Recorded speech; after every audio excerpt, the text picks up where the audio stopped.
কারণ প্রথম পরীক্ষা আপনি পাস করেছেন, সেটা হচ্ছে ফার্স্ট সকালে এসে এত সুন্দরভাবে ধৈর্য নিয়ে বসে থাকা, এন্ড অফ দ্য প্রোগ্রাম পর্যন্ত দম লাগে। না তো আমার বিশ্বাস নেক্সট বড় হল, বড় প্রোগ্রাম, আরো বড় হলে প্রোগ্রাম হবে, এবং সেই হলের প্রোগ্রামে শুধু আপনি সিটে না, আপনার নাম স্টেজে দেখতে চাই। কি পাবো? Are you ready? So first of all, এরকম লেভেলে একটা প্রোগ্রামকে অর্গানাইজ করার জন্য এটা একদিনের প্ল্যান হয় না। এক সপ্তাহ ঘুম উড়িয়ে কন্টিনিউয়াস ভাবে প্রোগ্রামে ফোকাস করে, এরকম ডেডিকেশন স্ট্রাগল করে আজকে এরকম একটা ওয়ান্ডারফুল প্রোগ্রাম সাকসেসফুলি কমপ্লিট করার জন্য যাদের কন্টিনিউয়াস অবদান আছে, সে সমস্ত লিডার্স আজকে প্রেজেন্ট আছে। তো আমি একবার চাইবো our youngest dynamic leaders mister Toton Sarkar and all team leaders যারা এখানে প্রেজেন্ট আছে, সমস্ত লিডার্সের জন্য বিগ ক্লাব, সমস্ত লিডার্সের জন্য। পাশাপাশি our youngest dynamic leader mister Sukhdev Bag, আমি চাইবো ওনার জন্য বিগ ক্লাব।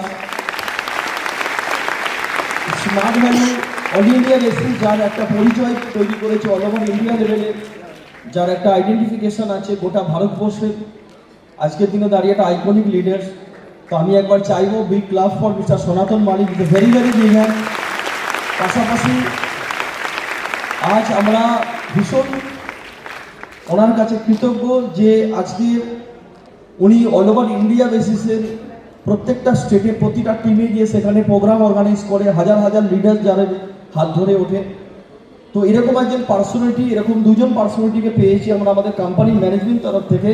তো our great deputy general manager of smart value DGM mister Rakesh Kumar Ranga স্যারের জন্য আমি চাইব একটা জবরদস্ত ক্লাস। পাশাপাশি আওয়ার ওয়েস্ট বেঙ্গল এপিএল এর টেরিটরি হেড, বেঙ্গলের শুধু না, ওনারও পরিচিতি আছে গোটা ভারতবর্ষ জুড়ে। তো এরকম একজন পার্সোনালিটি যিনি ওয়ান্ডারফুল লেভেলে এডুকেশনের মেসেজ দিয়েছেন, কিভাবে আমরা আমাদের এডুকেশনটাকে ইমপ্রুভমেন্ট করব, পাশাপাশি কিভাবে আমরা আমাদের নলেজটাকে ডেভেলপমেন্ট করতে পারবো, প্রত্যেকটা মুহূর্তে পাই, বাট আজকে অনেকে ডিফারেন্সভাবে পেয়েছি।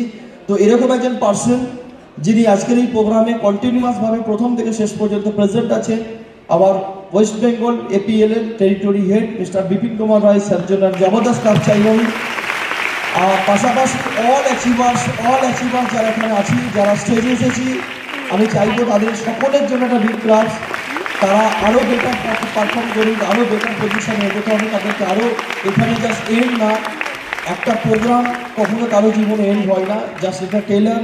আগামী দিনে অনেক বড় পিকচার, বড় ফিল্ম বাকি আছে, জাস্ট তো অ্যাডভার্টাইজমেন্ট হলো, ঠিক তো নাকি?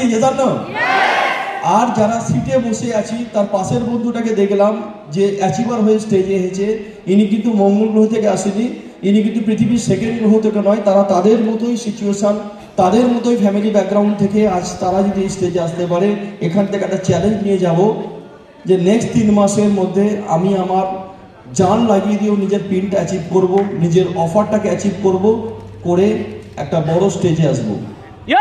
কি কমিটমেন্ট আছে তো? Hello, yes or no?